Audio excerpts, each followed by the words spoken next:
ایک مرتبہ چند صحابہ کرام نے آپس میں مشورہ کیا،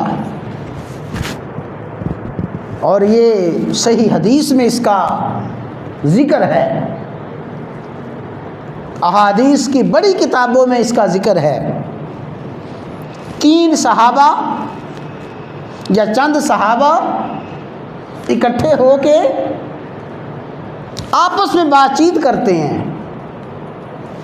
کہ ہمارے آقا و مولا سیدنا و مولانا محمد رسول اللہ صلی اللہ علیہ وسلم کا طرز عبادت جو باہر کا ہے وہ تو ہمارے سامنے ہے۔ آپ مسجد نبوی میں تشریف لاتے ہیں، آپ کی تلاوت، آپ کی نماز اور باہر کے معاملات، جہاد، واعظ و نصیحت اور دین کے اعمال اور دین کی مشغولیات جو گھر کی 4 دیواری سے باہر کے اعمال ہیں وہ تو ہمارے سامنے ہیں۔ گھر کی 4 دیواری میں آپ کے عبادات کے اعمال کیسے ہیں اور طرز عبادت کیسا ہے اس کا پتہ کرنا چاہیے۔ باہر کی زندگی ہمارے سامنے ہے اور 4 دیواری کے اندر کی زندگی وہ تو ظاہر ہے کہ 4 دیواری میں رہنے والی ازواج ہی بتا سکتی ہیں، تو لہٰذا پتہ کریں کہ جب آپ گھر تشریف لے جاتے ہیں تو گھر جاتے ہی آپ کی عبادات کیسی ہوتی ہیں، آپ کی نماز، آپ کے نوافل، آپ کے روزے، آپ کی سحری افطاری کیا ہوتا ہے، آپ کی شب بیداری کا کیا طرز، کیا طریقہ ہے۔ تو لہٰذا چند صحابہ کرام جمع ہو کے ازواج مطہرات کے پاس آئے، ام المومنین سید عائشہ صدیقہ کے پاس حاضر ہوئے۔ امی جان ہمیں بتا دیجئے کہ رسول اللہ صلی اللہ علیہ وسلم گھر میں جب تشریف لاتے ہیں تو آپ کی عبادات کیسی ہوتی ہیں؟ ظاہر ہے کہ نبی کریم صلی اللہ علیہ وسلم کی زندگی گھر کی 4 دیواری میں بھی فطرت کے عین مطابق ہوتی تھی، اور گھر کی 4 دیواری سے باہر بھی آپ کی زندگی فطرت کے مطابق ہوتی تھی۔ گھر کی 4 دیواری میں بھی اعتدال اور میانہ روی ہے، گھر کی 4 دیواری سے باہر بھی اعتدال اور میانہ روی ہے۔ گھر کی 4 دیواری میں بھی آپ غلو سے، زیادتی سے بچنے والے اور بچنے کی تعلیم دینے والے تھے، اور گھر کی 4 دیواری سے باہر بھی آپ غلو سے، افراط اور تفریط سے بچتے تھے، بچنے کی تعلیم دینے والے تھے۔ تو ازواج مطہرات نے بتایا آپ گھر تشریف لاتے ہیں، ہمارے ساتھ بات چیت کرتے ہیں، کھانا کھاتے ہیں، آپ گھر تشریف لاتے ہیں اور جب نیند کا وقت ہوتا ہے سو جاتے ہیں،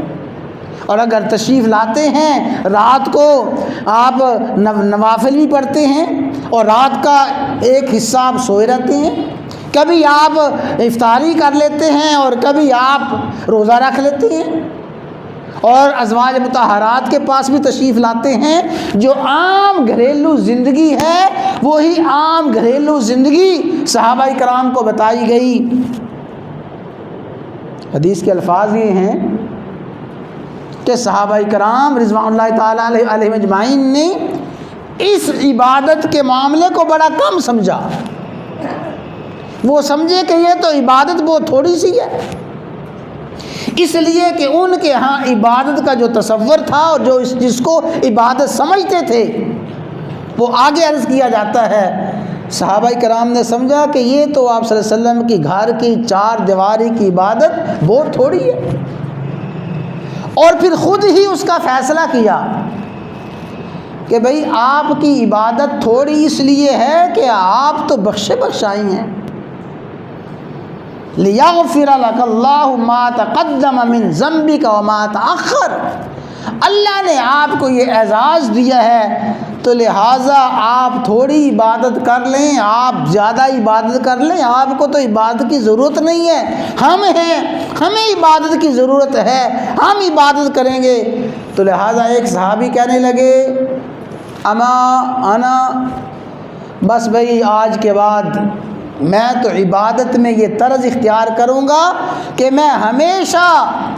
ہمیشہ کے لیے رات کو قیام کروں گا اور کبھی اپنے بستر پہ نہیں آؤں گا، نیند نہیں کروں گا، میں تو ساری رات عبادت کر کے نوافل پڑھتے ہوئے گزار دوں گا۔ دوسرے صحابی کہنے لگے کہ پھر میرا بھی سن لو طرز، میں آئندہ طرز اختیار کروں گا کہ ہمیشہ روزہ رکھوں گا اور کبھی افطاری نہیں کروں گا۔ ایک کہنے لگے لا آکل اللحم، میں کبھی بھی گوشت نہیں کھاؤں گا۔ ایک کہنے لگے میں کبھی نکاح نہیں کروں گا، بیوی کے پاس نہیں جاؤں گا۔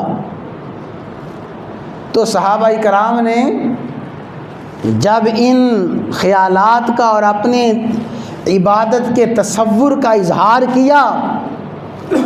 رسول اللہ صلی اللہ علیہ وسلم تک یہ باتیں پہنچیں،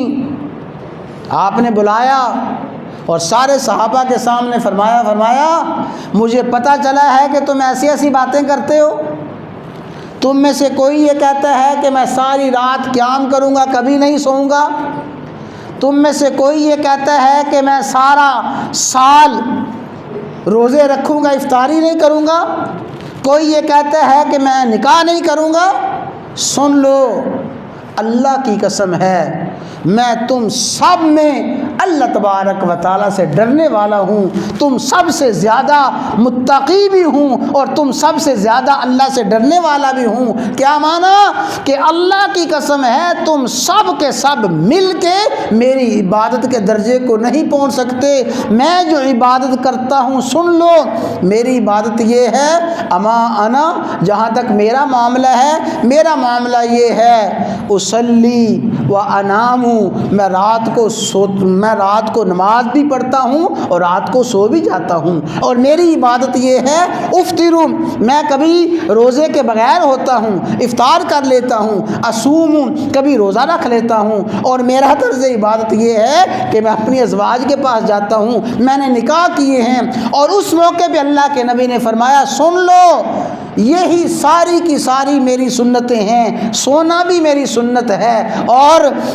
شب بیداری بھی میری سنت ہے، قیام بھی میری سنت، سونا بھی میری سنت، افطاری بھی میری سنت، اور روزہ بھی میری سنت، اور نکاح بھی میری سنت ہے، یہ ساری کی ساری میری سنتیں ہیں۔ فمن رغب عن سنتی فلیس منی، جو میری سنت سے اعراض کرے گا اس کا میرے ساتھ کوئی تعلق نہیں ہے۔ یہ ہے اعتدال، عبادات میں بھی اعتدال، عبادات میں بھی توسط، عبادات میں بھی میانہ روی۔